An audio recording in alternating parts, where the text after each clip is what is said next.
Oh. Assalamualaikum warahmatullahi wabarakatuh. Alhamdulillahirabbil alamin. Wassalatu wassalamu ala asyrafil anbiya'i wal mursalin wa ala alihi wa sahbihi ajma'in. Alhamdulillah, terima kasih tuan-tuan dan puan kerana sudi meluangkan sedikit masa bersama-sama saya pada petang ni di dalam sesi perkongsian bersama Ramadan Karim ini. InsyaAllah saya doakan agar sahabat-sahabat di luar sana semuanya sihat-sihat belaka ya, dalam rahmat Allah dan keberkatan Allah, serta dilindungi olehnya daripada sebarang malapetaka. Dan semoga kita semua dilindungi, kita semua diberkati dan segala urusan kita dipermudahkan dan segala amalan kita diterima oleh Allah Subhanahu Wa Taala. InsyaAllah. Amin. Amin ya rabbal alamin. Kepada kita keluarga, alhamdulillah tahniah ya, Ramadan tahun ini membawa bersama-sama satu peluang yang indah. Yang mungkin sebelum ni kita pandang biasa-biasa saja, tapi kali ini Allah bagi direct offer kepada kita. Apa dia? Peluang menjadi imam sepenuh masa di rumah bersama ahli keluarga kita, bersama makmum kita sendiri. Bukan setakat solat fardu, tapi juga imam dalam menghidupkan malam-malam Ramadan dengan ibadah seperti solat sunat tarawih, tadarus Al-Quran dan bermacam-macam lagi. Dan untuk ibu-ibu dan anak-anak yang membantu di dapur tu, yang mungkin sedang sibuk menyediakan juadah buka puasa, alhamdulillah, terima kasih kami ucapkan atas jasa anda. Dan sesungguhnya besar pahala orang yang beri makan kepada mereka yang berpuasa. Alhamdulillah. Dan seperti hadis Nabi daripada Zaid bin Khalid, bahawasanya Rasulullah SAW bersabda, siapa yang memberi makan orang yang berpuasa, maka baginya pahala seumpamanya, tanpa sedikit pun kurang pahala orang berpuasa. Riwayat Ahmad, Al-Tirmizi dan Al-Baihaqi. Tuan-tuan dan puan, saya yakin masa mula-mula kita dimaklumkan bahawa Ramadan tahun ini disambut tak kala kita semua berada di rumah, berada di rumah memainkan peranan masing-masing untuk mengalahkan wabak COVID-19 ni, saya yakin ramai daripada kita yang dalam hati mereka terdetik soalan-soalan macam ni. Saya memang terdetik soalan ni lah. Pertama sekali, macam mana nak jadi solat tarawih nanti? Macam mana aku nak jadi imam? Boleh ke? Kita ni dah tak hafal surah panjang. Tambah lagi tengok Facebook semua tu kecam kau, baca cool-cool saja dan sebagainya.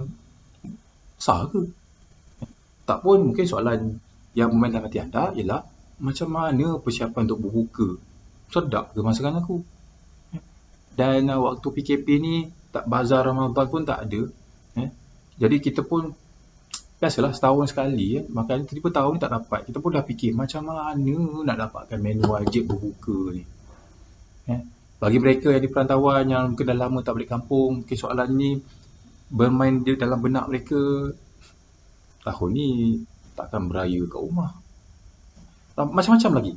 Macam soalan yang kalau kita biarkan tuan-tuan, mungkin boleh buat kita down, boleh buat kita risau, tak tentu pasal, boleh buat kita tak tentu hala dan sebagainya. Dan jika anda masih lagi ada soalan-soalan ini masih lagi bermain dalam hati anda, pesan saya, insyaAllah pesan saya pada diri saya juga, kepada anda semua, ialah keep calm and carry on. Keep calm and carry on. Tenangkan hati kita. Kerana seandainya jiwa kita ni tak tenang, hati kita ni tak tenang, sukar untuk akal kita, sukar untuk kita membuat kesebarang keputusan. Jiwa yang kacau membuatkan sukar untuk kita berfikir. Bila kita sukar untuk berfikir, tuan-tuan, kita tak boleh buat satu benda tu secara rasional, secara logik, dan emosi mungkin akan mengambil alih. Dan lebih-lebih lagi yang kita takut ialah mungkin boleh menyebabkan point of view kita, cara kita melihat hidup ni lebih kepada negatif. Dan sebenarnya tiada kebaikan yang kita dapat kalau kita berfikiran secara negatif. Jadi apa kita kena buat? Tuan-tuan dan puan, bila anda dilanda persoalan sebegini, benda-benda yang mungkin membuatkan anda risau dan sebagainya, kita kena buat pertama sekali ialah anda keep calm, tolak ke tepi benda-benda negatif ni dan fokus kepada perkara yang positif. Stay calm. Dan kalau anda stres pun adalah salah satu benda yang membuatkan jiwa kita kacau dan sebagainya. Sentiasa bertenang. Kenapa saya minta anda untuk bertenang, tuan-tuan dan puan-puan? Sebab waktu ini, tak kala PKP ini, waktu kita work from home ini, dalam Ramadan kali ini, sebenarnya kita semua sedang diuji oleh Allah Subhanahu Wa Taala. Seperti firman Allah dalam surah Al-Ankabut ayat kedua, maksudnya, apakah manusia itu mengira bahawa mereka dibiarkan sahaja mengatakan kami telah beriman, sedangkan mereka tidak diuji lagi. So, Maha Suci Allah. Sesungguhnya kegelisahan dan kerumitan yang kita hadapi sekarang ini adalah ujian daripada Tuhan. Dan bila bercakap tentang ujian, salah satu ujian yang saya yakin ramai daripada kita sedang mengalami juga, dan ialah ujian sepanjang PKP ini, di mana kita ada banyak uncertainties. Dan valid kalau tuan-tuan dan puan-puan juga memang rasa susah untuk come, sebab ini kita boleh katakan sebagai satu ujian yang cukup besar jugalah.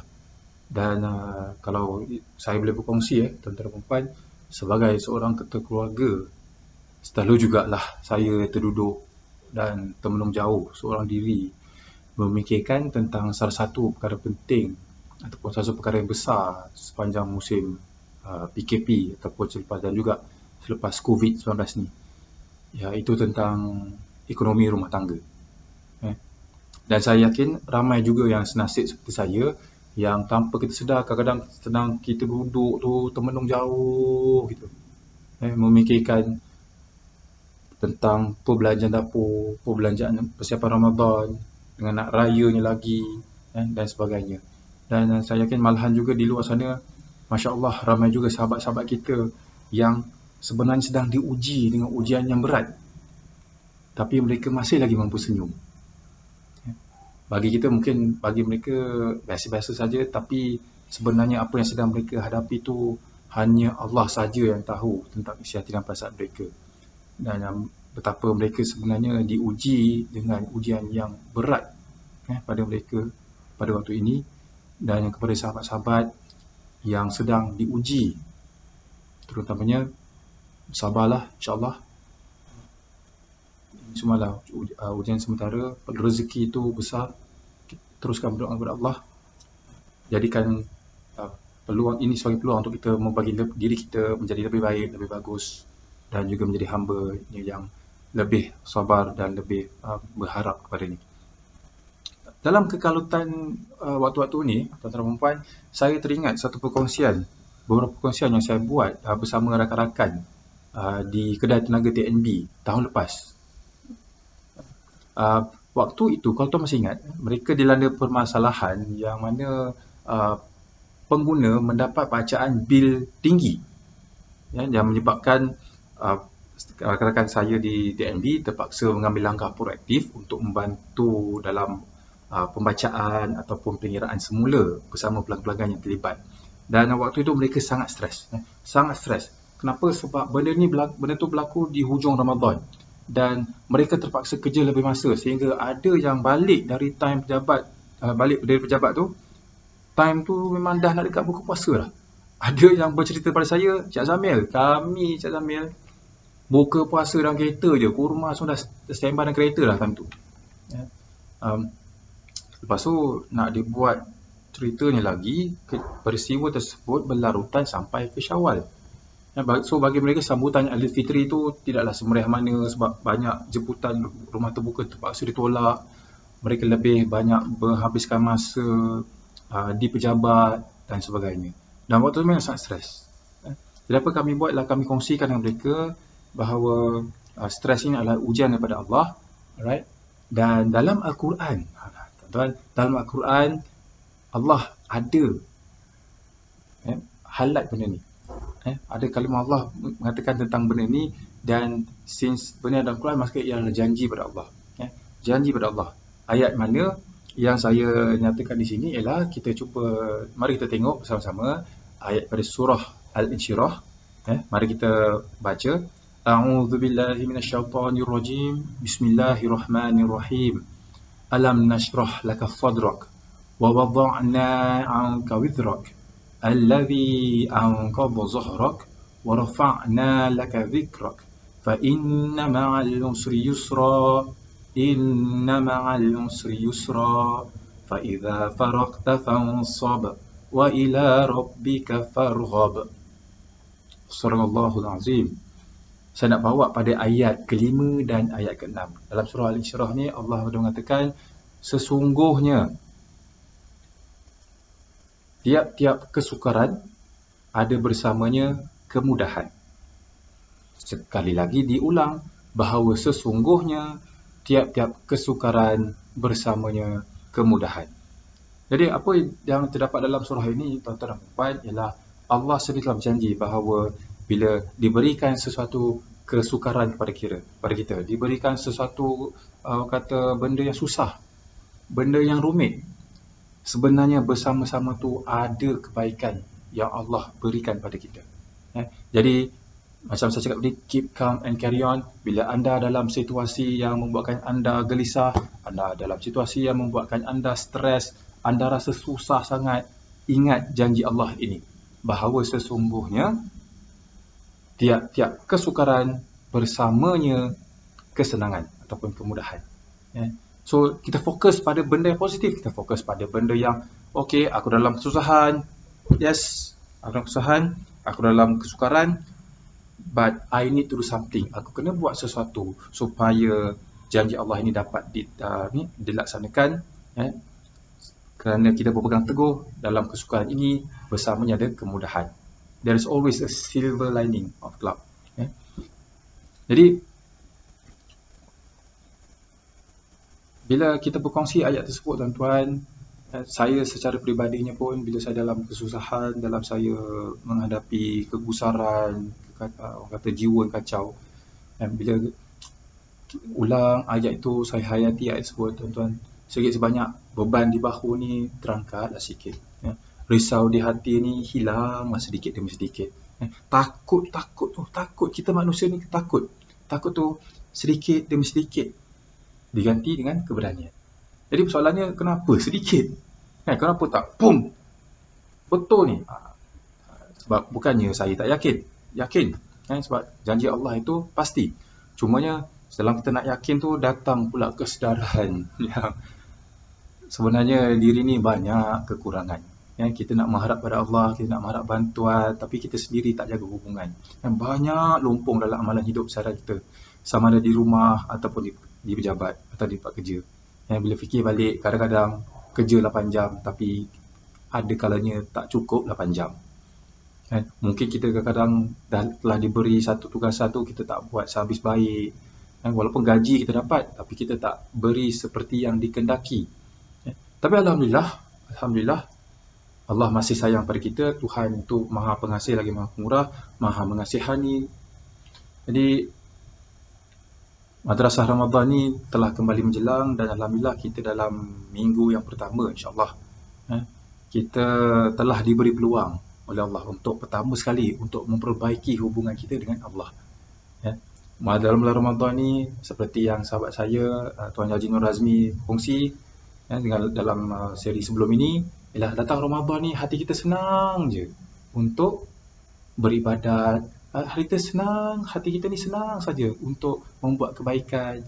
Jadi Allah beri kita peluang untuk kita memperbaiki hubungan dengan Allah. Ini penting, sebab kalau kita tak jaga hubungan kita dengan Allah, tuan-tuan, hubungan kita, maka Allah pun mungkin takkan pandang kita.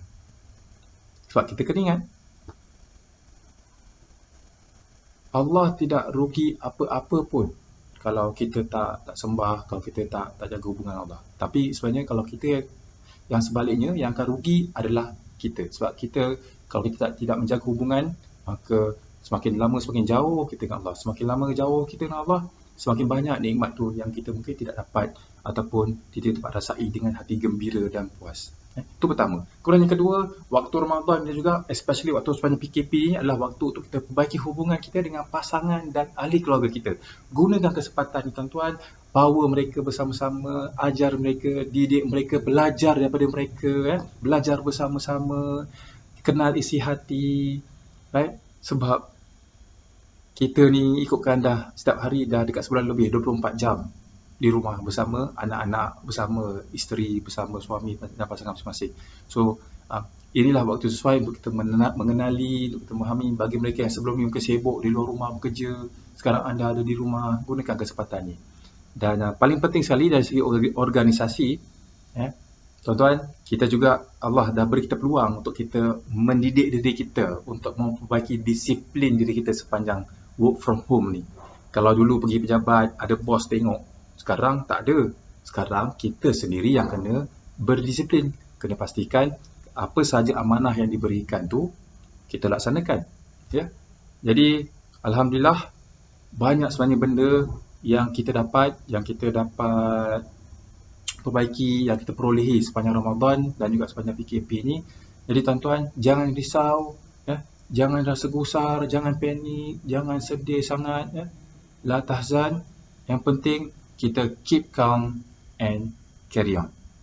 Jadi insya-Allah semoga perkongsian saya pada hari ini memberikan manfaat pada anda semua, dan saya doakan sekali lagi agar kita semua dilindungi dan dirahmati oleh Allah Subhanahu Wa Taala. Kepada yang akan membuka sebentar lagi, saya ucapkan selamat berpuasa dan tahniah kerana anda telah berjaya dalam perjuangan kita pada hari ini. Teruskan untuk hari-hari yang mendatang, untuk selepas Ramadan dan sebagainya. InsyaAllah kita istiqamah. Dengan itu, wabillahi taufiq wal hidayah. Wassalamualaikum warahmatullahi wabarakatuh. Salam sejahtera.